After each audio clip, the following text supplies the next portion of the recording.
ఉమ్, ఉమ్, ఉమ్.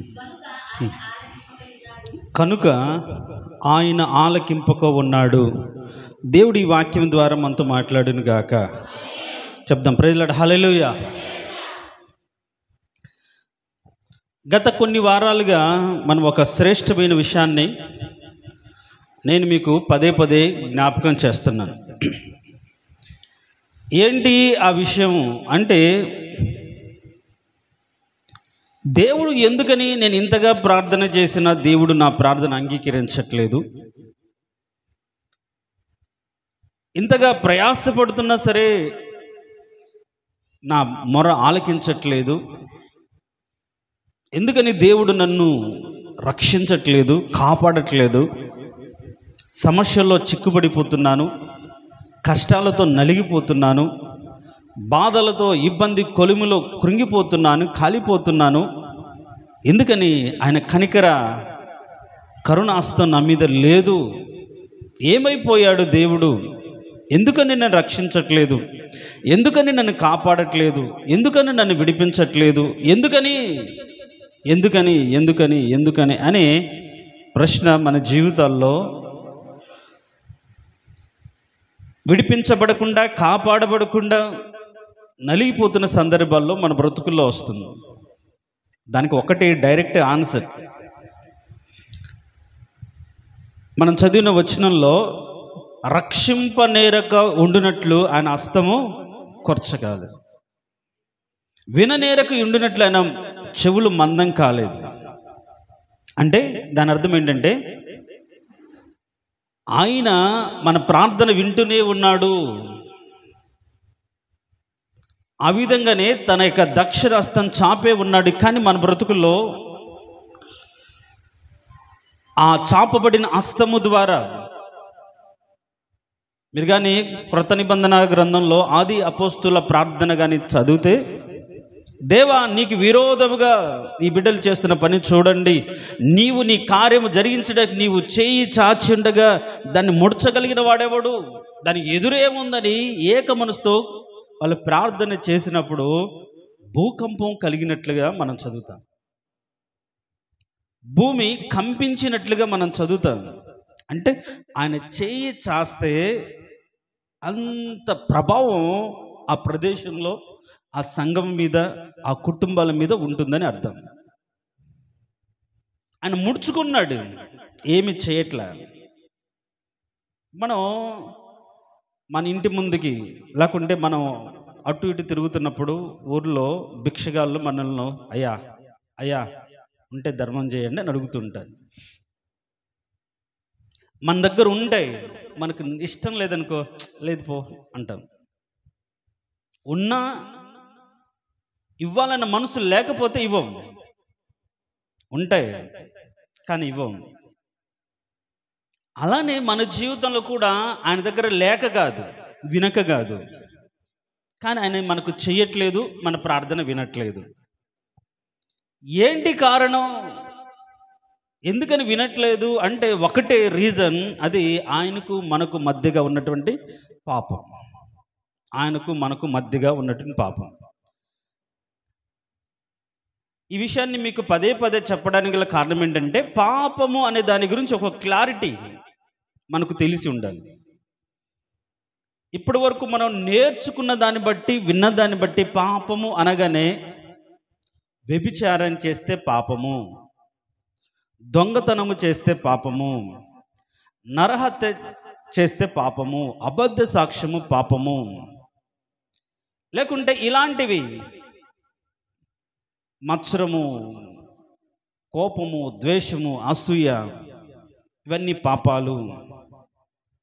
అయితే మనం వ్యభిచారం చేయట్లే, దొంగతనం చేయట్లే, అబద్ధం ఆడట్లే, ఉన్న దాంట్లోనే నీతిగా బ్రతుకుతున్నాం. ఒకరి ఇంటికి వెళ్ళకుండా, ఒకరి మీద ఆధారపడకుండా, మనకేదో ఉన్న దాంట్లోనే తింటున్నాం. కానీ అయినా దేవుడు మన ప్రార్థన అంగీకరించట్లేదు, అయినా మన ప్రార్థన దేవుడు వినట్లేదు. ఏంటి కారణం? వ్యభిచారం చేసేవాళ్ళు బాగా సంపాదించుకుంటున్నారు, బాగానే ఉంటున్నారు. మోసం చేసేవాళ్ళు, దుర్నీతి వలన కలిగే బహుమానాలు పొందుకున్న వాళ్ళు మిద్దెలు మేడలు కట్టించుకుంటున్నారు, కార్లలో తిరుగుతున్నారు, సుఖంగా బ్రతుకుతున్నారు.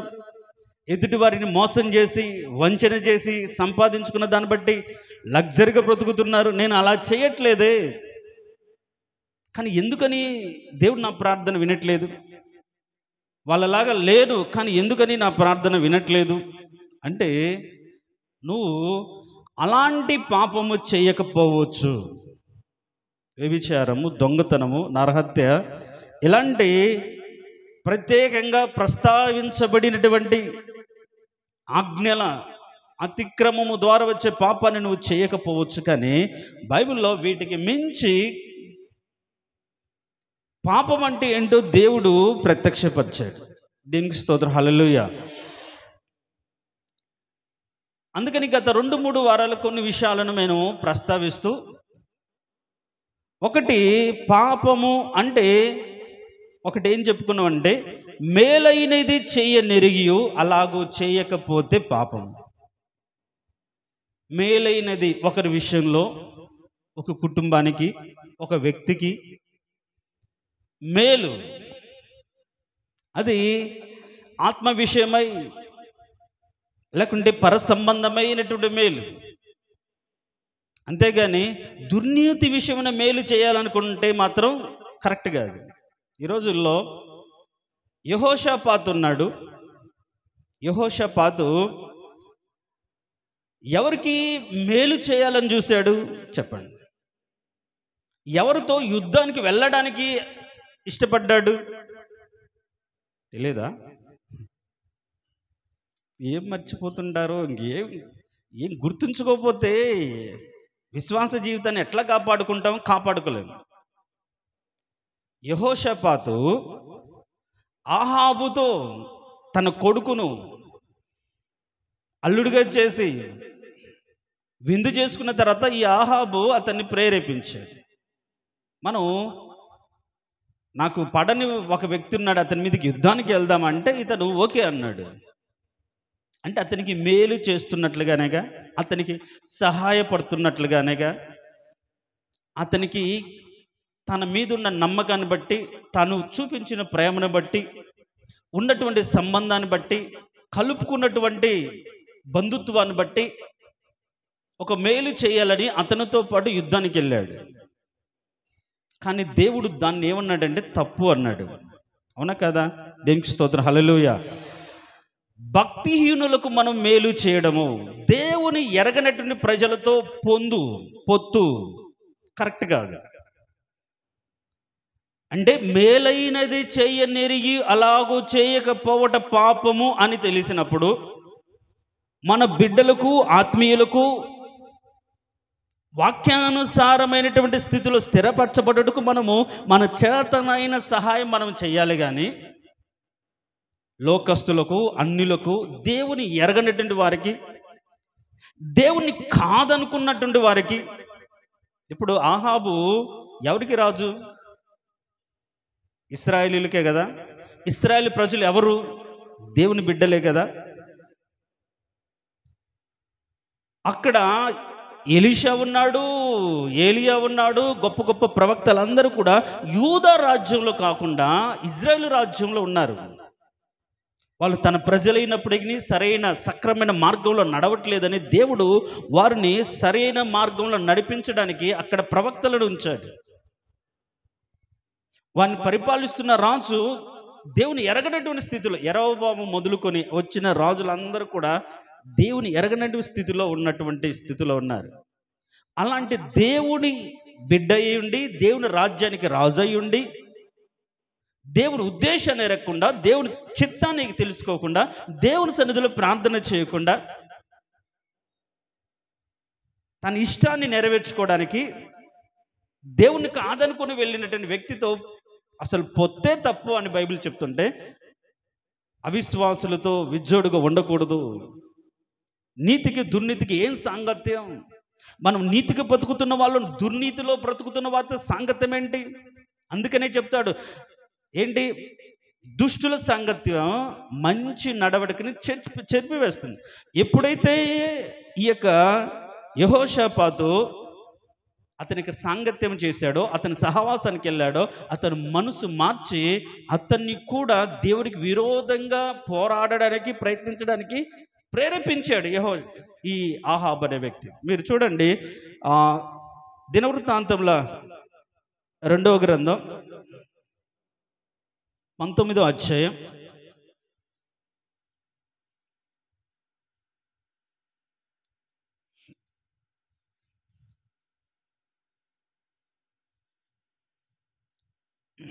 19వ అధ్యాయం 2వ వచనం నేను చదువుతాను. కొన్ని సంవత్సరాలైన తర్వాత షోమ్రోనుల నుండి ఆహాబు నొద్దకు పోయెను. అతని కొరకు అతని వెంట వచ్చిన జనుల కొరకు అనేకమైన గొర్రెలను పశువులు కోయించి తనతో కూడా రామోత్గిలాదుకు పోవడానికి అతన్ని ప్రేరేపించెను. మొదటి వచనం ఏముంది? యెహోషాపాతు ఆహాబుతో వియ్యముంది చేసిందే మొదటి తప్పు, దేవుని ఎరగని ప్రజలతో. కాబట్టి మీ పిల్లలను సంబంధాలు చూసేటప్పుడు డబ్బు, ఆస్తి, అంతస్తు ఉంది అని చూడమాకండి. వాళ్ళు దేవుని ఎరిగినటువంటి బిడ్డల, వాక్యానుసారంగా బ్రతుకుతున్నటువంటి కుటుంబమా, లేకుంటే ఊరికి పేరుకు మాత్రమే ఉంది అనుకున్నటువంటి కుటుంబమా? అట్లా మోసపోయిన కుటుంబం కూడా బైబిల్లో ఉంది. అబీగయేల్ అనే వ్యక్తి అనే స్త్రీ, ఆమె పేరుకు సంతోషానికి తల్లి. కానీ నాబాలు అనే వ్యక్తి అతని యొక్క కుటుంబ నేపథ్యాన్ని చూసినప్పుడు, అబ్బా, కాలేబు సంతతి వాడు, విశ్వాసానికి ముందుండి నడిచినటువంటి వాడు, వాళ్ళ తరం, ఆ కుటుంబం, కాబట్టి ఈ వ్యక్తి కూడా అలానే ఉంటాడనుకొని పెళ్లి చేశారు. ఏం జరిగింది? తిని బలాదురుగా తాగి ఇంట్లోనే విందులు చేసుకునే స్థితిలో ఉండిపోయాడు. కాబట్టి మనం డబ్బు, ఐశ్వర్యము, లోకంలో ఘనత, దాన్ని బట్టి సంబంధాలు, పెళ్ళిళ్ళు చేస్తే ఎక్కువ కాలం ఉండవు. ఖచ్చితంగా నష్టపోతారు, ఖచ్చితంగా బాధపడతారు. ఈ ఆహాబు విషయంలో కూడా యెహోషాపాతు సరే మనవాడే కదా, దేవుని నమ్మిన రాజ్యానికి, దేవుడు ఏర్పరచుకున్న రాజ్యానికి రాజు కదా, అతని కూతురే కదా అనుకొని తన కుమారునిచ్చి పెళ్లి చేస్తే అతను ఒకరోజు విందు చేసి ఇతన్ని ప్రేరేపించాడు. ప్రేరేపించినప్పుడు బంధుత్వాన్ని బట్టో లేకుంటే మొహమాటాన్ని బట్టో ఇతను ఏం చేశాడంటే అతనితో పాటు యుద్ధానికి వెళ్ళాడు. యుద్ధానికి వెళ్తే అక్కడ ఏం జరిగింది చూడండి. 31వ వచనం, 18:31. కాగా యెహోషాపాతు కనబడుటతోనే రథాధిపతులు అతడు ఇశ్రాయేలు రాజు అనుకుని యుద్ధము చేయుటకు అతనికి చుట్టుకునిరు. కానీ యెహోషాపాతు మొర్ర పెట్టినందున యెహోవా అతనికి సహాయము చేసింది. ఇంకా చావు తప్పి కన్నులు అట్టబోయినట్టుగా ఇంకా అందరూ చుట్టుముట్టినప్పుడు దేవుని సన్నిధిలో తప్పైపోయింది ప్రభు అని ప్రార్థన చేస్తే దేవుడు విడిపించాడు. అయితే దీనిని ఆయన తప్పు పట్టాడు. ఏమని పట్టాడు? కింది వచ్చిన మనం చదివితే 19:2 వచ్చిన చూడండి.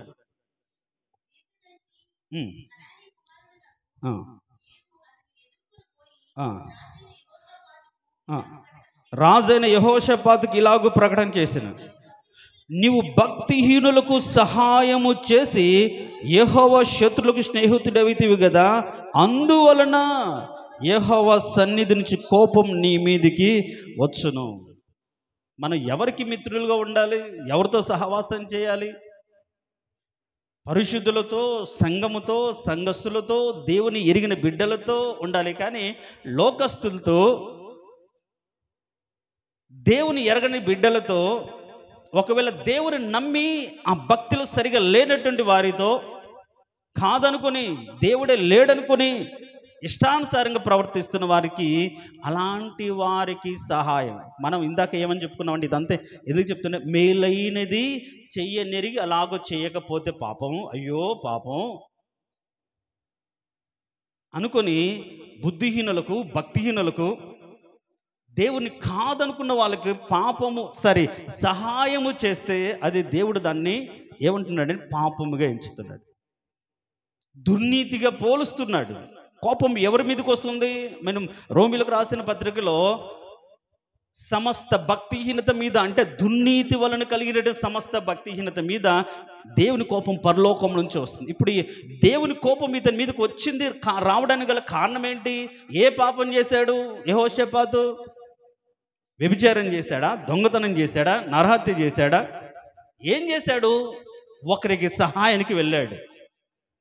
అడిగితే నాకు సహాయం చేత కాదు, నాతో పాటు యుద్ధానికి వస్తే నా రాజ్యం క్షేమంగా ఉంటుంది, నీకు బలం ఉంది కదా నాతో పాటు అని అన్నదాన్ని బట్టి ఈయన వెళ్ళాడు.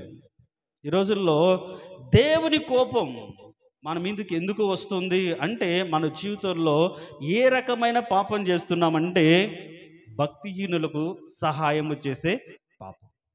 భక్తిహీనులకు అంటే దేవుడు లేడనుకోని, దేవుని కాదనుకోనిది, దేవుని చిత్తం ఎరిగి కూడా అలా అలా అంటే ఎరిగి కూడా బ్రతకకుండా ఉండుంటున్న వారికి ఎవరైతే సహాయం చేస్తారో అలాంటి వారి మీదకి ఏమొస్తుందంటే మొహమాటం లేకుండా దేవుని కోపం వస్తుంది. కారణం ఏంటంటే అది పాపం.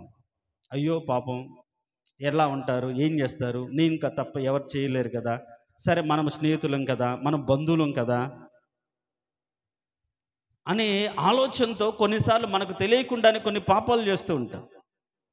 కాబట్టి పాపము అంటే నరహత్యే కాదు, వ్యభిచారమే కాదు, దొంగతనమే కాదు. ఏంటి అంటే భక్తిహీనులకు, దేవుని ఎరగనటువంటి బిడ్డలకు మనము వాళ్ళతో స్నేహము చేసి వాళ్ళ ఇష్టాన్ని నెరవేర్చడానికి వెళ్ళిన దాన్ని బట్టి పాపము చేసి, ఇది ఇక్కడ పాపమని లేదు కదా అంటే మనం చదువుతాం చూడండి. సమూయేలు మొదటి గ్రంథం 15వ అధ్యాయం. సమూయేలు మొదటి గ్రంథం 15వ అధ్యాయం 25వ వచనం.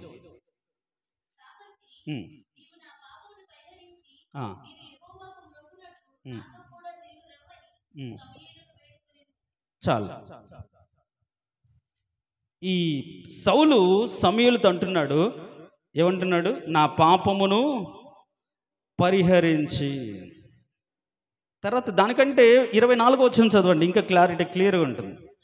సౌలు జనులకు జడిసి వారి మాట వినినందున నేను యెహోవా ఆజ్ఞను నీ మాటలను మీరి పాపము తెచ్చుకుంటేనే.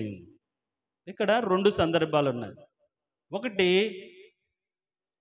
దేవుడు దుష్ట సాంగత్యం చేయకూడదు అనేది ఇందాక మనం చదువుకున్నాం. అట్ ద సేమ్ టైం దైవజనుడు చెప్పాడు, నువ్వు సమూల నాశనం చేయాలి, ఇలా ఉండాలి అంటే ఆ మాట వినకుండా ప్రజల మాట విన్నాడు. దైవ సేవకుని మాట వినకుండా ప్రజలను సంతోషపరచడానికి, అరే వాళ్ళు మనతో కూడా ఉండేవాళ్ళు కదా, చేయకపోతే ఎట్లా అనుకొని, వాళ్ళు మంచే చెప్పారు కదా వినకపోతే అట్లా అని ఏం చేశాడు? రాజు అయినటువంటి అయినా జనుల మాట విని పాపము తెచ్చుకుంటేనండి. అంటే పాపం అనేది దేవుడికి మనకు ఎలాంటి పాపాలు అడ్డుగా వస్తున్నాయి అంటే, మనం ఏదో డైరెక్ట్గా కొన్ని పాపాలు ప్రస్తావించిన పాపాలను బట్టి కాకుండా, ఇవి మామూలే కదా అన్నట్టుగా చేసే స్నేహాలు, వినే మాటలు, దాన్ని బట్టి దేవునికి మనకు మధ్యలో పాపాన్ని బిల్డ్ చేసుకొని గ్యాప్ పెంచుకొని, దేవుడు నా మాట కదా వినాలి, నేను చెప్పినట్టు కదా బ్రతకాలి, నేను చెప్పినట్టు కదా చేయాలి, కానీ వీడు చేయట్లేదే, వీళ్ళు వినట్లేదే, నేను ప్రవక్తను నియమించాను, ఆయన చెప్పాడు, ఆయన మాట వినట్లేదే, ఆయన చెప్పినట్టుగా చేయట్లేదే అని దేవుడు దాన్ని పాపముగా ఎంచి మనకు ఏం చేస్తాడంటే మన ప్రార్థన ఆలకించకుండా చేస్తాడు. చూడండి, సౌలు జీవితంలో దేవుడు ప్రార్థన విన్నాడా? ఎలాంటి పరిస్థితుల్లో వినలే. కారణం ఏంటి అంటే, దేవుణ్ణి సంతోషపరచకుండా, దేవుని చిత్తానుసారంగా బ్రతకుండా, రాజ్యాన్ని కాపాడుకోవడానికి, అధికారాన్ని కాపాడుకోవడానికి జనాలను సంతోషపెడుతూ వాళ్ళ మాట విన్నాడు. కాబట్టి దేవుడు ఎన్నడూ ఆయన మాట వినలేదు. మీరు కానీ అదే అధ్యాయంలో కానీ మనం చదివితే చూడండి,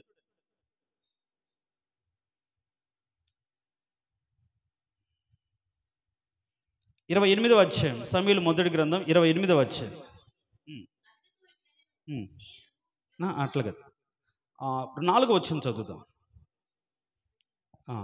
28వ అధ్యాయం, అదే సమూయేలు మొదటి గ్రంథం 28వ అధ్యాయం 4వ వచనం. ఫిలిష్తీయులు దండెత్తి వచ్చి షూనేములో దిగగా సౌలు ఇశ్రాయేలు అందరిని సమకూర్చను, వారు గిల్బావులు దిగిరి. సౌలు ఫిలిష్తీయుల దండును చూసి మనసునందు భయకంపము నొంది యెహోవా యొద్ద విచారణ చేయగా, యెహోవా స్వప్నము ద్వారానైనను ఊరిము ద్వారానైనను ప్రవక్తల ద్వారానైనను ఏమీయు సెలవీయకుండా ఉండెను. చూడండి, ఇంకొక కింది మాట చదవండి, 15వ వచనం. సమూయేలు, నన్ను పైకి రమ్మని నువ్వెందుకు తొందర పెట్టితివి సౌలుని అడగ, సౌలు ఏమన్నాడు, నేను బహుశ్రమలలో ఉన్నాను, ఫిలిష్తీయులు నా మీదికి యుద్ధముకు రాగా దేవుడు నన్ను ఎడబాసి ప్రవక్తల ద్వారా అయినను స్వప్నముల ద్వారా అయినను నాకేమీ సెలవీయక ఉన్నాడు అని అంటాడు. చూడండి మన జీవితం. ఎందుకు, ఏ తప్పు చేశాడు సౌలు చెప్పాలి, మనకు ఒక క్లారిటీ రావాలి. సౌలు చేసిన పాపం ఏంటి? దేవుని మాట వినకుండా జనులను సంతోషపెట్టడానికి బ్రతికాడు. ఈ రోజుల్లో ఇది మనకు తెలియకుండానే అలా సహవాస దోషాన్ని బట్టి, బంధుత్వాన్ని బట్టి, రక్త సంబంధాన్ని బట్టి దేవుని చిత్తాన్ని ఎరిగి కూడా అలాగూ చేయకుండా వాళ్ళను సంతోషపెట్టడానికి ఒకవేళ మనం ప్రయత్నిస్తే దాన్ని దేవుడు పాపముగా ఎంచి మనం అవసరమైనప్పుడు, మనం కష్టంలో ఉన్నప్పుడు, మనం బాధలు ఉన్నప్పుడు మన ప్రార్థన అంగీకరించు. అందుకని సమూయేలు సామెతల గ్రంథంలో ఉంటుంది, మొదటి అధ్యాయం చూడండి. సామెతల గ్రంథం మొదటి అధ్యాయం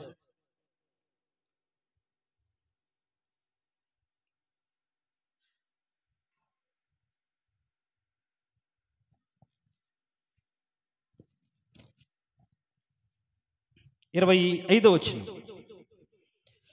నేను చెప్పిన బోధ ఏమియో మీరు వినక త్రోసివేసితిరి, నేను గద్దింపగా లోబడకపోతిరి, కాబట్టి మీకు అపాయము కలుగునప్పుడు నేను నవ్వేదను, మీకు భయం వచ్చినప్పుడు నేను అపహాస్యము చేసేదను.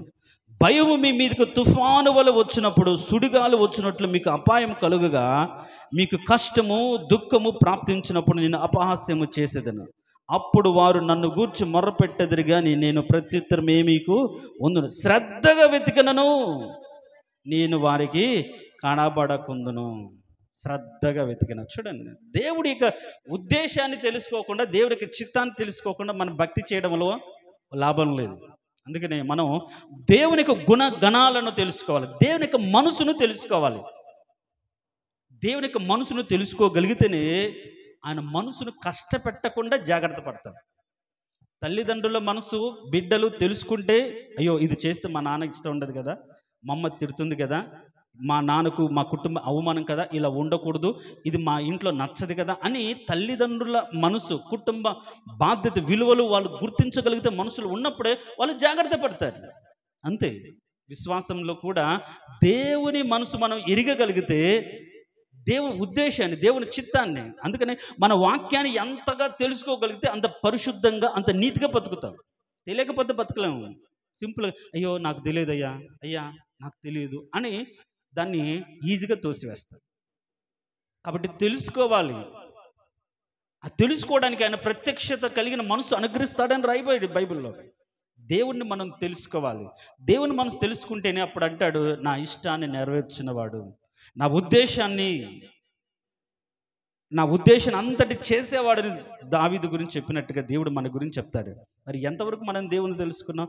ఏం తెలుసు మనకు దేవుని గురించి? అసలు పాపం అంటే ఏంటో తెలియకుండా మనకు అదే పాపం చేస్తూ దేవుడు నా ప్రార్థన వినట్లేదు అనుకుంటున్నావేమో. కాబట్టి ఈరోజు మొదట మన ప్రార్థన వినకపోవడానికి గల కారణం ఏంటి అంటే, దేవుని ఆజ్ఞకు లోబడకుండా మనుషులను సంతోషపెట్టే విధంగా బ్రతకడం. అంత మాత్రం కాకుండా భక్తిహీనులకు సహాయం చేసి దేవునికి శత్రువుగా మార్చబడ్డాం. అందుకనే లోక స్నేహం దేవునికి వైరమని మీరు ఎరగరా?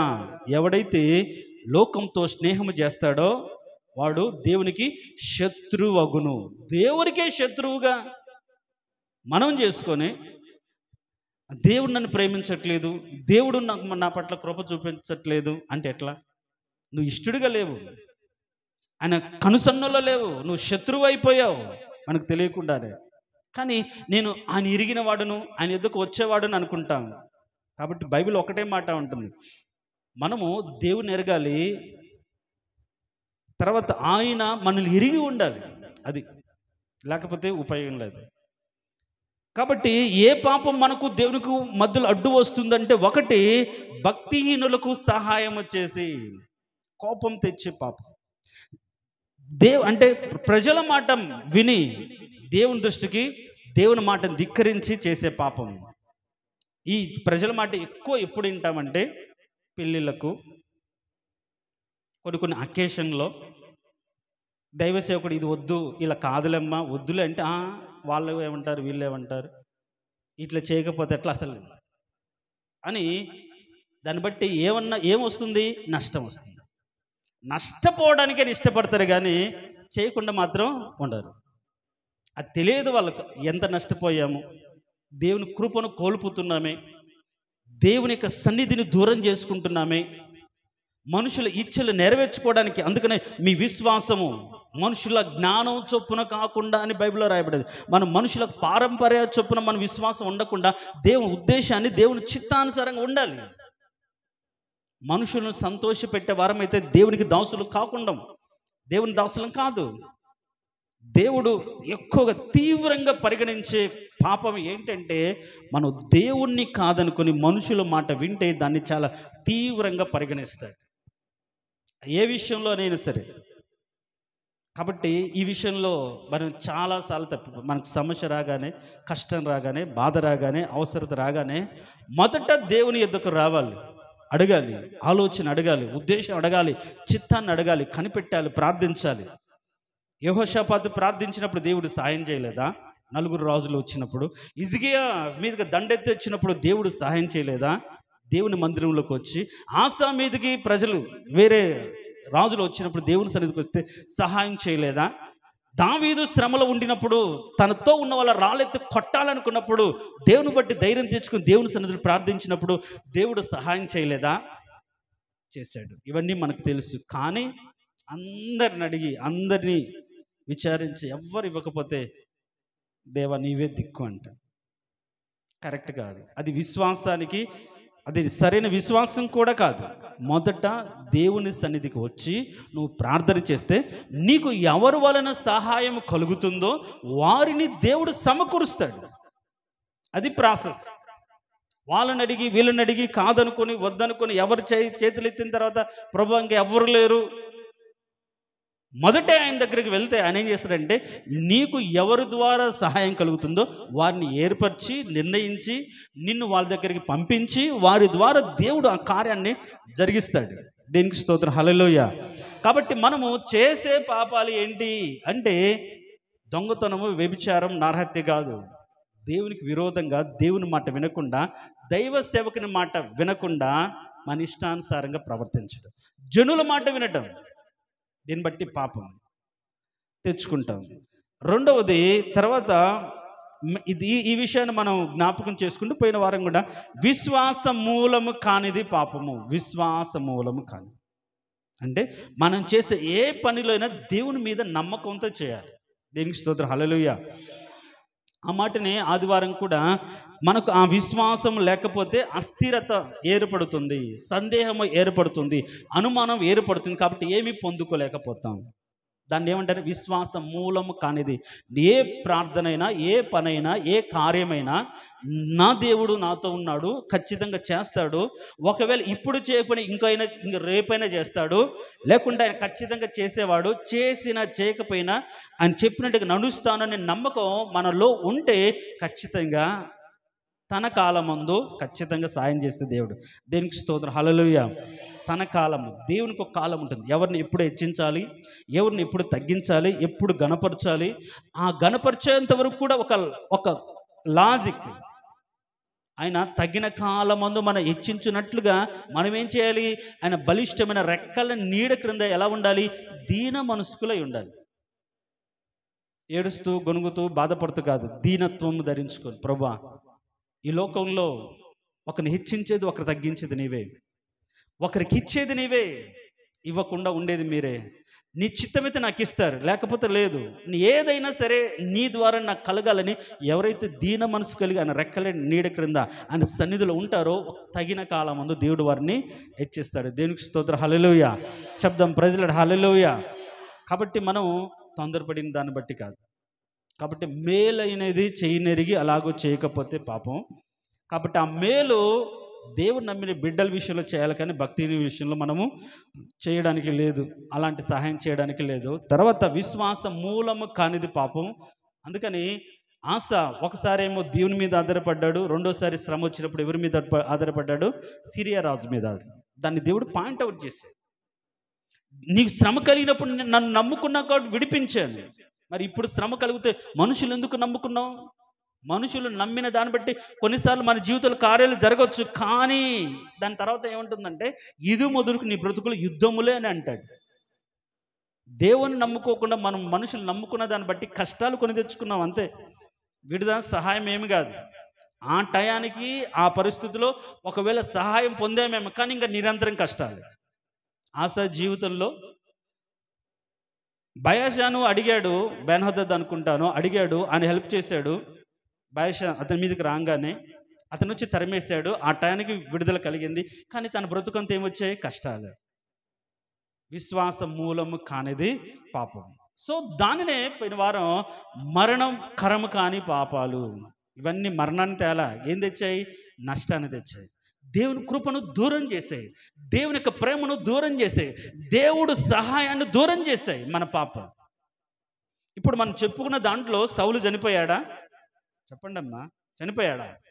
సౌలు చనిపోలేదు. యెహోషాపాతు చనిపోయాడా? చనిపోలేదు. ఆస చనిపోయాడా? చనిపోలేదు. కానీ వాళ్ళ బ్రతుకులో ఆ పాపాలను బట్టి దేవుని హస్తం దూరంగా ఉందా లేదా? వాళ్ళ శ్రమల్లో వారికి దేవుడు ఏమైనా సహాయం చేశాడా? లేదు కదా. సో ఈ పాపాలు మన జీవితాల్లో ఉంటాయి. ఇంకా అన్నిటికీ మించి ఇంకొక పాపం ఏంటి అంటే చూద్దాం, చూడండి. సమూయేలు 2వ గ్రంథం 24వ అధ్యాయం. సమూయేలు 2వ గ్రంథం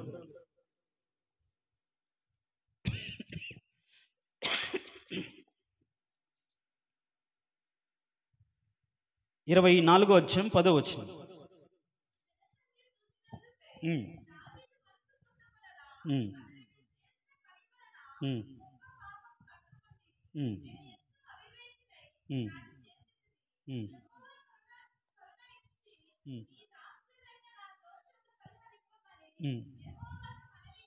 చాలు.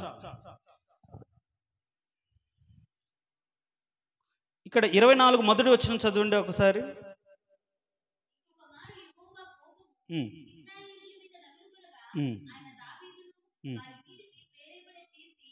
చాలు.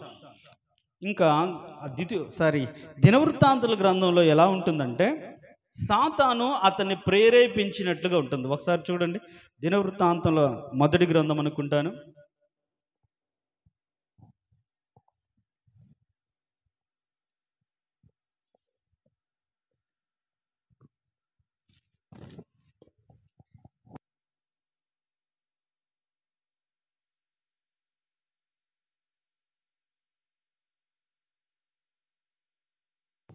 ఇరవై 21వ అధ్యాయం. దినవృత్తాంతంలో మొదటి గ్రంథం 21వ అధ్యాయం మొదటి వచనం.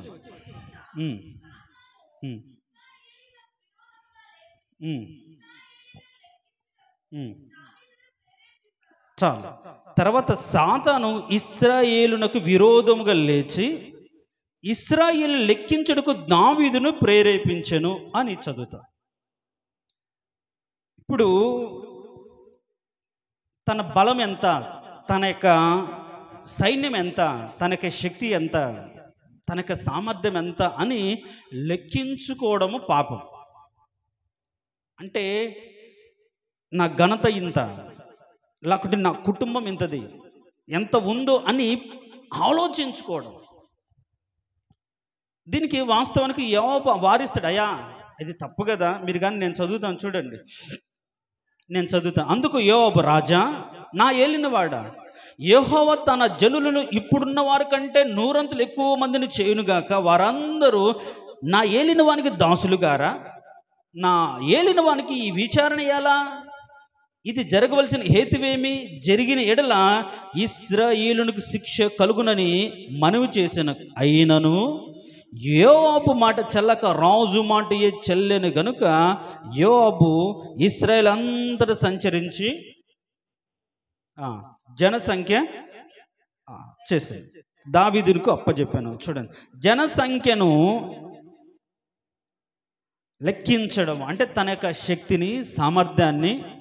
బైబిల్లో ఏముంటుందంటే, శూరుడు తన యొక్క శూరత్వాన్ని బట్టి అతిశయపడకూడదు, ఐశ్వర్యవంతుడు తన యొక్క ఐశ్వర్యాన్ని బట్టి అతిశయపడకూడదు. మీరు కానీ ఇర్మీయా గ్రంథం 9వ అధ్యాయం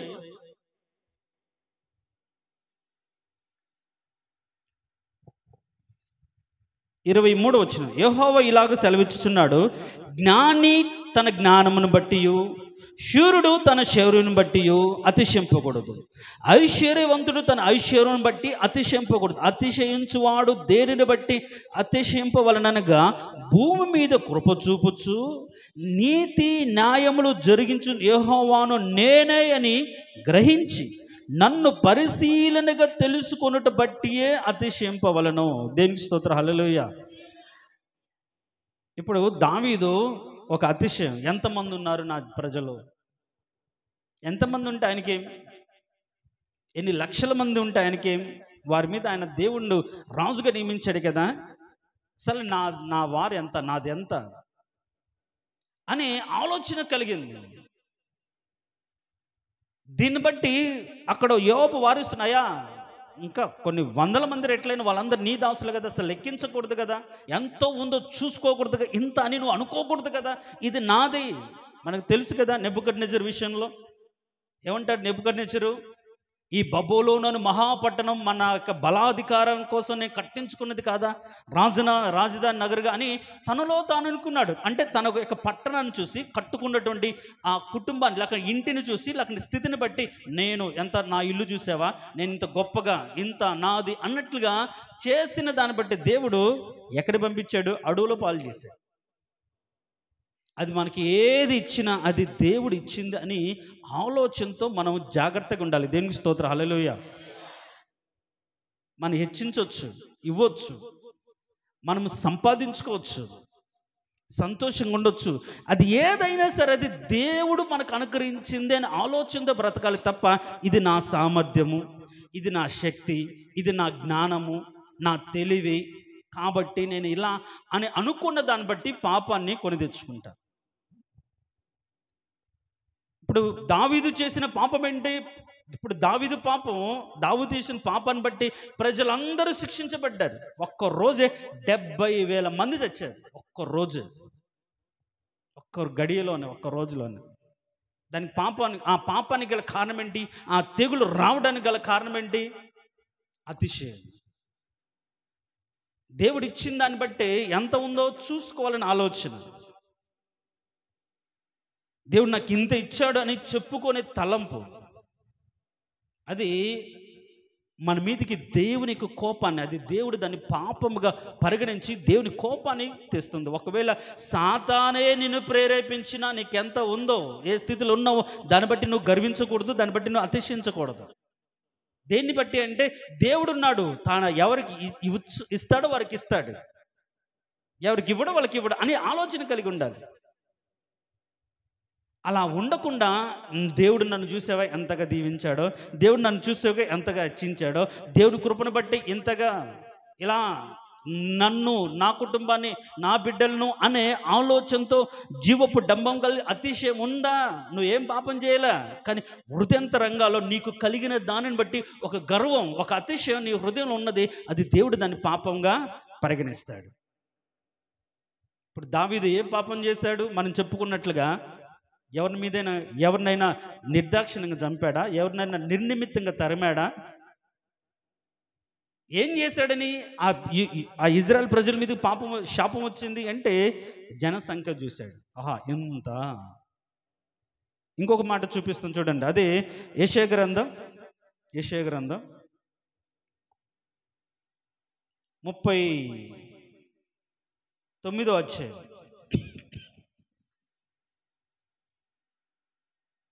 యెషయా గ్రంథం 39వ అధ్యాయం 2వ వచనం.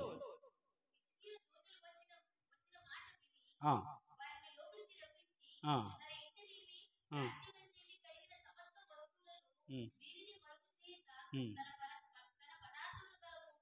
ఉమ్, ఉమ్, ఉమ్, ఉమ్, ఉమ్,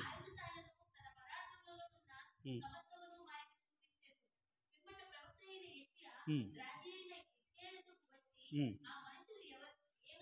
ఉమ్, ఉమ్, ఉమ్. ఆ, నీ ఇంట వారేమి చూచిరని అడుగగా హిజ్కియా, నా పదార్థములలో దేనిని మరుగు చేయక నా ఇంటనున్న సమస్తము నేను వారికి చూపించి ఉన్నాను. చదివారు కదా, విన్నారు కదా. హిజ్కియా మరణకరమైన రోగం ఉన్నప్పుడు దేవుని సన్నిధిలో కన్నీరు కార్చి ప్రార్థన చేస్తే దేవుడు ఎన్ని సంవత్సరాలు ఆయుష్ ఇచ్చాడు? 15 సంవత్సరాలు ఆయుష్ ఇచ్చాడు. ఈ 15 సంవత్సరాలు ఆయుష్ ఇచ్చి దేవుడు గణపరిచాడు. అయితే చాలామంది వచ్చి చూసి వెళ్తుంటారు. అలానే ఒక బబులోను రాజు వస్తే, అతను చూడ్డానికి వస్తే ఇతను ఏం చేశాడు? రాజ్యాన్ని అంతా తిప్పి తిప్పి, ఇదిగో ఇది మా ఇది, ఈ గోల్డ్ ఇంత ఉంది, నాకు గోల్డ్ ఇంత, బంగారం ఉంది, చాలా జాగ్రత్త. స్త్రీలు ఇళ్ళకి వస్తే బీరువాలు ఇప్పి,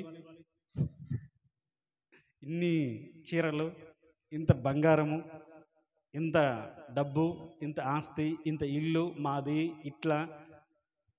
అది మనకు తెలియకుండానే దేవునికి కోపాన్ని, దేవుడు కృపను బట్టి నీకు ఇచ్చాడు. అది అనేకులకు నువ్వు చూపించుకొని గొప్పవాడు అనిపించుకోవాల్సిన అవసరం లేదు.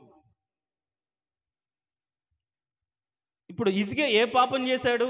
ఒకప్పుడు కన్నీరు కార్చినప్పుడు దేవుడు కనికరించి విడిపించి మరణకరమైన రోగమును తీసివేసి ఆయుష్నిచ్చి గణపరిచిన దేవుడు, ఇప్పుడు ఒక వ్యక్తి తన ఇంటికి వస్తే మొత్తాన్ని తిప్పి, రాజ్యంలో మొత్తాన్ని తిప్పి, నా సామర్థ్యం ఇది. మనం ఇందాక చదువుకున్న దాంట్లో హిజ్కియా స్థిరపరచబడిన తర్వాత దేవుడు అట్లా స్థిరపరచాడు. అంత ఉన్నదిగా దేవుడు దీవించాడు. ఎందుకంటే హిజ్కియా మొదట దేవునికి నమ్మి దేవుని చిత్తాన్ని జరిగించి మందిరాన్ని బాగు చేసి దేవుని పని సక్రమంగా జరిగించినట్టుగా మనం చదువుతాం. దాన్ని బట్టి దేవుడు దీవించాడు, ఆశీర్వదించాడు. అయితే నువ్వు ఏ విధంగా దీవించబడ్డావు అని ప్రజలకు తెలియబడాలి తప్ప, ఆ దీవెన బట్టి నువ్వు ఎంత సంపాదించుకున్నావు, ఏమి కలిగి ఉన్నావు అని ప్రజలకు తెలియాల్సిన అవసరం లేదు. దేవునికి స్తోత్రం, హల్లెలూయా. నువ్వు ప్రజలకు నీ అభివృద్ధి సమస్త జనులకు తేటగా కనిపించాలి. దేవుడు దీవించాడు కాబట్టి ఈరోజు ఈ స్థితిలో ఉన్నారు అందరికి తెలియాలి తప్ప, దేవుడు దీవించిన దాన్ని బట్టి నేను ఇంత సంపాదించుకున్నాను, ఇంత కూడబెట్టుకున్నాను, ఇంత దాచుకున్నాను, ఇంత దుంది అని అందరికీ చెప్పుకోవాల్సిన అవసరం లేదు. అది దేవుడు నీకు ఇస్తే నువ్వు కలిగింది, అంతేనా కాదా? దేవునికి స్తోత్రం, హల్లెలూయా.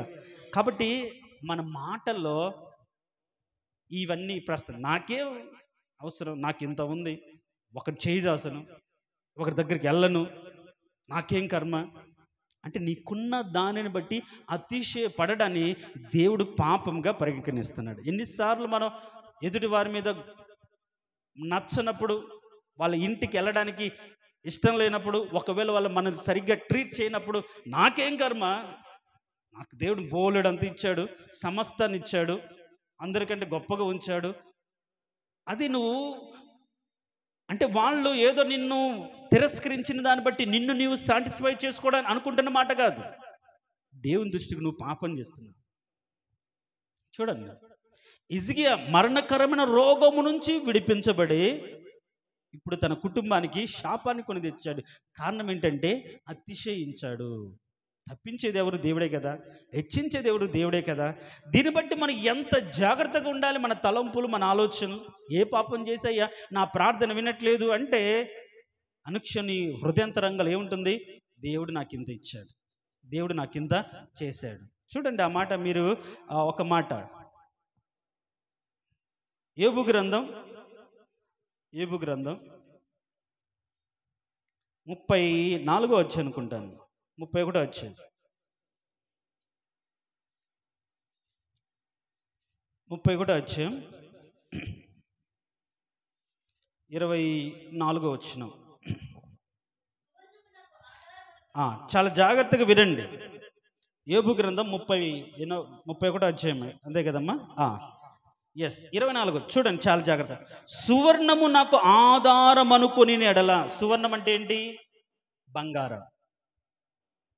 బంగారం ఒకవేళ ఇప్పటివరకు సంపాదించుకున్న దాన్ని బట్టి ఇప్పుడు 1,25,000కి పోయింది. ఒకవేళ ఇంతకుముందు 10 తులాలో 20 తులాలో 30 తులాలో దాచిపెట్టుకొని ఉందనుకోండి, ఈరోజు వాళ్ళు లక్షాధికారులు. సో నాకేం ఇంత ఉంది అని బంగారాన్ని, దాచుకున్న బంగారాన్ని బట్టి ఆధారం నాకేమి. ఇప్పుడు వాస్తవానికి గోల్డ్ రేటు పెరగడానికి గల కారణమే కూడా అదే. అది ఇన్వెస్ట్మెంట్ అయింది. ఉంటే దేనికో దానికి పనికొస్తుంది. మా పిల్లలు చదివించుకోవడానికి కారణం ఏంటంటే ఆ గోల్డ్ ఉంది కాబట్టి అవసరమైనప్పుడు ఒకటి పెట్టి డబ్బు తెచ్చుకొని అవసరానికి తీర్చు. వాళ్ళ ఫీజులు కట్టడం, లక్షల్లో ఫీజులు ఎక్కడ కడతాం అంటే అది అవసరమే తప్ప ఆధారం కాదు. నా పాయింట్ అర్థం. అది అవసరం. కానీ దాన్ని బట్టి నాకే పెళ్ళిళ్ళకు పబ్బాలకు ఉన్నదంతా కనిపించేటట్లుగా, చూసారా నాకెంత ఉందో, చూసా మీకంటే నాకు ఎక్కువ ఉంది, నాది ఎంత ఉందని కనిపించుకునే విధంగా, అంటే ఎదుటివారికి తనకెంత ఉందో చూపించుకునే విధంగా. మరి కొనుక్కొని బీరోలో పెట్టుకోవాలయ్యా అని అంటారేమో. మీరు ధరించండి, కానీ అతిశయం నీ హృదయంలోకి రాకుండా ఉండగలుగుతుందా చెప్పండి? మంచి షర్ట్ ప్యాంట్ వేస్తేనే మనకు ఇంటర్నల్గా ఒకలాంటి కాన్ఫిడెన్స్. నాకేం దాంట్లో 10 సార్లు అద్దం ముందుకు వెళ్ళి ఎలా ఉన్నాను చూసుకొని మనకు తెలియకుండానే ఒక కాన్ఫిడెన్స్ మనకు వస్తుంది. నేను చాలా అందంగా ఉన్నాను, చాలా బాగున్నాను, కరెక్ట్గా ఉన్నాను అని ఫీలింగ్ వస్తుంది.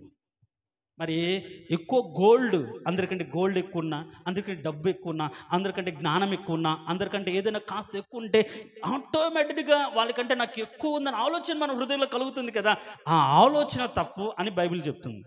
చూడండి, ఎన్నోసార్లు నాకేం వాళ్ళకంటే, నాకు ఎక్కడ తక్కువ వాళ్ళకంటే, ఏం తక్కువ వాళ్ళకంటే, నాకు దేవుడు ఇంత ఇచ్చాడు, అంత ఇచ్చాడు, అంత ఉంది, ఇంత ఉందా అని అనుకుంటున్నావు.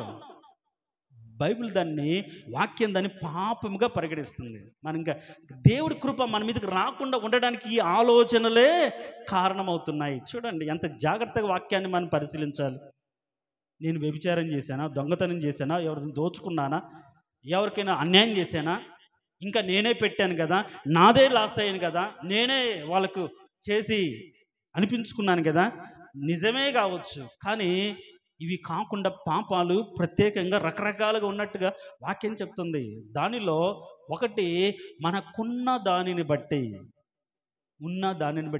మనము గర్వించకూడదు. దాన్ని బట్టి ఈవెన్ మనం నాకు ఇంత ఉంది అని కూడా సంతోషపడకూడదంట. ఏంటంట, కష్టంగా ఉంది కదా నాకేం అని అనుకోకూడదు. నీకేం, నా దేవుడు ఉన్నాడు కదా అని అనుకోవాలి. దేవుడు ఉన్నాడు కదా అని నువ్వు అనుకోవాలి. అందుకని ఇక్కడ చూడండి, నేను చదువుతాను. ఎన్నో అధ్యాయమమ్మ? 31:24. సువర్ణము నాకు ఆధారము అనుకుని ఎడల, నా ఆశ్రయం నీవే అని మేలిమి బంగారంతో నేను చెప్పిన ఎడల, నా ఆస్తి గొప్పదని కానీ, నా చేతికి విస్తారము సొత్తు దొరికినని కానీ నేను సంతోషించిన ఎడల. ఏంటంట, దేన్ని బట్టి సంతోషం ఉంటుందా ఉండదా? మనుషులుగా ఉన్నదాన్ని బట్టి. ఏమ్మా చెప్పరా, సంతోషపడనట్టే ఫీల్ అవుతున్నారే. నాకే ఇది ఉంది కదా, నాకేం ఇలా ఉంది కదా, అది కష్టంకో బాధలో ఇది ఉపయోగపడుతుంది కదా అని డబ్బును బట్టి, ధనాన్ని బట్టి, ఆస్తిని బట్టి, దొరికిన సొత్తును బట్టి, వచ్చిన లాభాన్ని బట్టి మనం సంతోషపడితే అంత మాత్రం కాకుండా చూడండి ఈ 37వ వచనం, నా హృదయం రహస్యంగా ప్రేరేపించబడి వారి తట్టు చూసి నేను నా నోరు ముద్దు పెట్టుకొని ఎడల పరమనున్న దేవుని దృష్టికి నేను వేషధారిని అగుదునో, అదియు ఏంటి, న్యాయాధిపతుల చేత శిక్ష నొంద తగిన నేరమగును. చూడండి ఏంటంట, నేరం. న్యాయాధిపతుల చేత ఇదిగో నువ్వు తప్పు చేసావని చెప్పేంత నేరం అని. కాబట్టి ఎంత జాగ్రత్తగా మన విశ్వాసాన్ని కాపాడుకోవాలి. సాతాను ఎంతగా ప్రేరేపిస్తుంటాడు. ఇప్పుడు దావీదును ప్రేరేపించింది ఎవరు? సాతానే కదా. నీకేమయ్యా ఇంతగా ఉంది, అసలు ఎంత ఉందో ఒకసారి చూసుకో. అన్నాడు. ఈయనకి మనసు పుట్టింది. తప్పని చెప్పారు, వీళ్ళు వారించారు, అయినా చూసుకున్నాడు, నష్టపోయాడు. హిజ్కియా దేవుడు కనికరించాడు. వాళ్ళు వచ్చి చూస్తే అంతా చూపించాడు. నాకు దేవుడు నన్ను ఇంతగా దీవించాడు, ఇంతగా ఆశ్రయి, చూసావా ఇది మా ఇల్లు, ఇది మా ఇట్లా, ఇది ఈ కోట, ఇది ఈ గృహం, ఇది అట్లా మొత్తం చూపిస్తే అని అంటాడు. తర్వాత ఏది కూడా ఉండకుండా మొత్తం వాళ్ళు ఎత్తుకుని పోతారన్నారు. చూడండి, ఏం తప్పు చేశాడు హిజ్కియా? ఏ పాపం చేశాడు హిజ్కియా? ఏ పాపం చేశాడు దావీదు? కాబట్టి మనకు కలిగిన దానిని బట్టి గర్వించకుండా, ఏదైనా సరే ఇది దేవుని వలన కలిగింది అని ఆలోచనతో నువ్వు సంతోషించేది వేరు. నేను నా బలాధికారాన్ని బట్టి నేను కట్టుకున్నది కదా, నేను సంపాదించుకున్నది కదా అని అనుకోకుండా, దేవుడి కృపను బట్టి దేవుడు నాకు ఇచ్చాడు, దేవుని దయను బట్టి దేవుడు నాకు ఇది అనుగ్రహించాడు. దేవుడు ఇవ్వకపోతే నేను ఈరోజు ఈ స్థితిలో లేను అని ప్రతి క్షణం మనకున్న దానిని దేవుడు ఇచ్చాడానికి దేవుడి కృపను తలపోసుకుంటూ మనం అనుకోవాలి తప్ప, దేవుడిని బట్టి సంతోషించాలి. దేవుడు ఇచ్చాడు, దేవుని కృపను బట్టి దొరికింది, దేవుని కృపను బట్టి నేను ఈరోజు ఇలా స్థిరపరచబడ్డాను అని ప్రతి దానికి దేవుడే కారణంగా నువ్వు సంతోషించాలి తప్ప ఉన్న దాన్ని బట్టి సంతోషించకూడదు. అది పాయింట్. ఈ పాపం మనకు దేవునికి మధ్యలో ఉండి ఏం చేస్తుంది?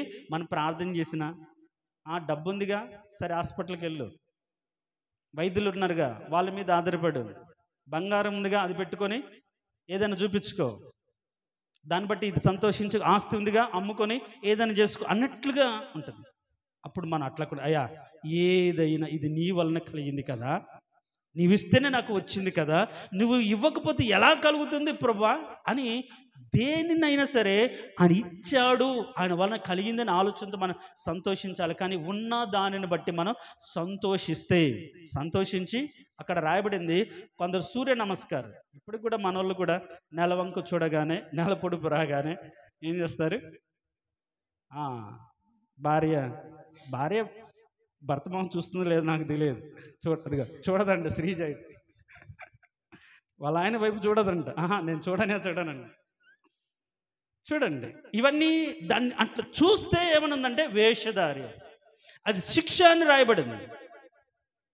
ఇవి సింపుల్గానే ఉండొచ్చు, ఈ తప్పే ఉంది అని అనుకోండొచ్చు, కానీ ఇవన్నీ పాపాలే. ఇవి దేవుని కృప మన మీదకి రాకుండా, దేవుని హస్తము మనం రక్షించకుండా అడ్డుపడుతున్న పాపాలు. మనం ఎంతగా ప్రార్థన చేసినా దేవుడు వినకుండా దాటివేస్తున్న పాపాలు. కాబట్టి ఈరోజు మన జీవితం ఇలాంటి పాపాలు మనకు ఉన్నవేమో, సులువుగా చిక్కులు పెట్టే పాపాలు అంటారు వీటన్నిటి. సులువుగా చిక్కులు పెడతాయి. అవి పెద్దవి కాదు, పెద్దవైతే పడిపోము, దూరంగా జాగ్రత్త పడతాం. చిన్నగా సింపుల్గా ఉంటాయి, ఏముందిలే అనుకుంటాం. కానీ అవే పాపాలు మనకు దేవునికి మధ్యలో అడ్డు వచ్చి ఏం చేస్తున్నాయంటే దూరం చేస్తున్నాయి అని అస్తాంగా. కాబట్టి మనం ఏం పరిశీలించుకోవాలి? మనము ఎలా ఉన్నాం? ఏ పాపం చేశాను అనుకునే దానికంటే ఏ విధంగా పాపం ఏంటో తెలుసుకుని ఆ విధంగా చేయకుండా జాగ్రత్త పడాలి. ఉన్న దానిని బట్టి మనం గర్వించకూడదు, అతిశయించకూడదు. అది దేవుడు ఇచ్చాడని దేవుని కృపను బట్టి మనం సంతోషపడాలి. కాబట్టి ఈరోజు ఉన్న దానిని బట్టి గర్విస్తున్నామేమో, మన హృదయంలో ఆ ఆలోచన ఉందేమో, అదే పాపంగా దేవుడు పరిగణిస్తుంది. నాకేం అనే ఆలోచనే పాపం. కాబట్టి అలా అనుకోకుండా నాకేం నా దేవుడు ఉన్నాడు, నాకేం నా దేవుడు ఇస్తాడు, నాకు దేవుడు ఏం తక్కువ చేశాడు, అన్నీ ఇచ్చాడు నా దేవుడు అని ప్రతి క్షణం మనం కలిగినది ఏదైనా అది దేవుని కృప కలిగినది, దేవుడు ఇచ్చాడు అనుకుంటూ ఉండడం వేరు. నాకేమంటే నీ సామర్థ్యం, నీ జ్ఞానం, నీ బలం, దాన్ని బట్టి నువ్వు సంపాదించుకున్నట్లుగా మనం ఫీల్ కాకూడదు. కాబట్టి ఈరోజు మనం అలా ఉండకుండా, జనుల మాట విని దేవుని దృష్టికి పాపం చేయకుండా, సౌలులాగా నిర్నిమిత్తంగా దావీదును తరిమినట్లుగా మనం తరిమి పాపం చేయకుండా, మనకు కలిగిన దాన్ని చూసుకొని గర్వించి పాపం చేయకుండా, పొరుగువాడిని తిరస్కరించి మనం పాపం చేయకుండా, మేలైనది చేయనెరిగి అలాగ చేయకుండా పాపం చేయకుండా, విశ్వాస మూలము కానిది పాపం అని ఈ పాపాలు మనం చేయకుండా ఏం చేయాలి? జాగ్రత్త పడాలి. ఇవి పాపాలు. నరహత్య, వ్యభిచారము, దొంగతనము, ఇవి పాపాలే. కానీ ఇవి సులువుగా చిక్కులు పెట్టే పాపాలు. వీటి నుంచి మనము విడుదల పొందాలి, లేకుంటే దేవుని కృపను కోల్పోతాం. తలలో వంచిన మనం రక్షింపనేరకుండినట్లు ఆయన హస్తం కురుచు కాలేదు. ఎందుకు నీ జీవితంలో కురుచు అయిపోయి నీ కుటుంబంలోకి ఆయన రాకుండా, ఆయన నీ ప్రార్థన వినకుండా దూరంగా ఉన్నాడు? కారణం ఏంటి అంటే సులువుగా చిక్కులు పెట్టే పాపాలు. అదేంటి అంటే జనుల మాట విని మన వాళ్ళే కదా, నా వారే కదా అని దేవుణ్ణి తిరస్కరించి, దేవుని ఆజ్ఞని తిరస్కరించి పాపం చేసావేమో. ఏ విషయంలో జనుల మాట విన్నావు? ప్రార్థనలో, పండుగలో, సంప్రదాయాల్లో, పద్ధతులు, అలవాట్లు, ఆచారాల్లో వాక్యానుసారంగా కాకుండా జనుల మాట వింటూ పాపం చేసావేమో. నిర్నిమిత్తంగా కారణం లేకుండానే ఎదుటి వారిని దూషించి తరిమి బాధపెట్టి పాపం చేశామేమో. తర్వాత మనకు కలిగిన దాన్ని అంతటి చూసుకొని ఇజిగేలాగా పాపం చేసామేమో. కలిగిన దాన్ని బట్టి గర్వించి దావీదులాగా పాపం చేసామేమో. కలిగిన దాన్ని బట్టి బహుగా సంతోషపడి సుఖపడుతున్నాడు ధనవంతుడు, కానీ పొరుగువాడిని తిరస్కరించాడు. పొరుగువాడిని తిరస్కరించడం పాపం. ఆ విధంగానే మేలైనది చేయనెరిగి అలా చేయకపోవడం పాపం. ఈ ఇరుగు పొరుగువారు, సంఘస్థులు, రక్త సంబంధికులు బాధలో కష్టాలు ఉన్నప్పుడు ఇది చేస్తే బాగుండును అని నీకు తెలిసి నాకెందుకులే అని అనుకున్న దాన్ని బట్టి పాపం చేసి దేవుని కృపను కోల్పోవేమో. నువ్వు ఎదుర్కొంటున్న పరిస్థితిలో విశ్వాస మూలము కానిది పాపం. విశ్వాసంగా ప్రార్థన చేయకుండా, విశ్వాసంగా ముందడుగు వేయకుండా, విశ్వాసంగా దేవుని వెతకకుండా, శ్రమలో బాధలో దేవుని వైపు చూడకుండా మనుషులు ఆశ్రయించడం పాపం. కాబట్టి ఈ విషయంలో మనం ఏ పాపం చేసామో మనం పరిశీలన చేసుకుందాం. దాన్ని బట్టి పరిశీలన చేసుకుని ఒప్పుకొని వదిలిపెడితే ఇక మీదటైనా దేవుని కృప మనకు తోడుగా ఉంటుంది. ప్రార్థన చేసుకుని, మహోన్నతుడా, సర్వాధికారి, అవునయ్యా, మాకు మీకు మధ్యలో పాపమే అడ్డు. కానీ ఆ పాపం అంటే ఇప్పటి వరకు మేము ఎరిగిన దాన్ని బట్టి, తెలిసిన దాన్ని బట్టి గొప్ప గొప్ప పాపాలే పాపంగా మేము అనుకుంటూ బ్రతుకుతున్నాం. కానీ సులువుగా చిక్కులు పెట్టే నీ కృపను దూరం చేసే పాపాలు ఏంటో మేము ఎరిగాం. అలాంటి సులువుగా చిక్కులు పెట్టే పాపాల సుడిలో, ఊరిలో మేము పడిపోకుండా జాగ్రత్తగా తప్పించుకొని వివేకముతో ఆలోచించి నిన్ను ఎరిగి నీ సన్నిధిలో ఉన్నటువంటి కృపను, నీ చిత్తాన్ని మేము తెలుసుకొని నీ ఆలోచన అంతా మేము ఎరిగి నిన్ను సంతోష పెట్టగలిగిన స్థితిలో మేము బ్రతుకున్నట్లుగా నీ కృపను అనుగ్రహించి, అయ్యా, మా బ్రతుకులు పొందలేకపోవడానికి గల కారణం ఒకటే పాపం. ఈ పాపాలు గురించి మాకు తెలియక ఈ పాపాలు చేస్తూ, లోక స్నేహము చేస్తూ, దుష్ట సంగతము చేస్తూ, చెడు నడవడిక నడుస్తూ, మూర్ఖుని యోచన చేస్తూ, విశ్వాసం లేకుండా ప్రార్థన చేస్తూ ఆ పాపాన్ని కొని తెచ్చుకుంటున్నాం. అలా కాకుండా నాయన, మా జీవితంలో ఏమి ఉన్నా నిన్ను బట్టి సంతోషించు కృపనివ్వండి. అవును ప్రభా, యోబులాగా ఉన్నప్పుడు నిన్ను ఆరాధించాడు, లేకపోయినా నిన్ను స్తుతించాడు.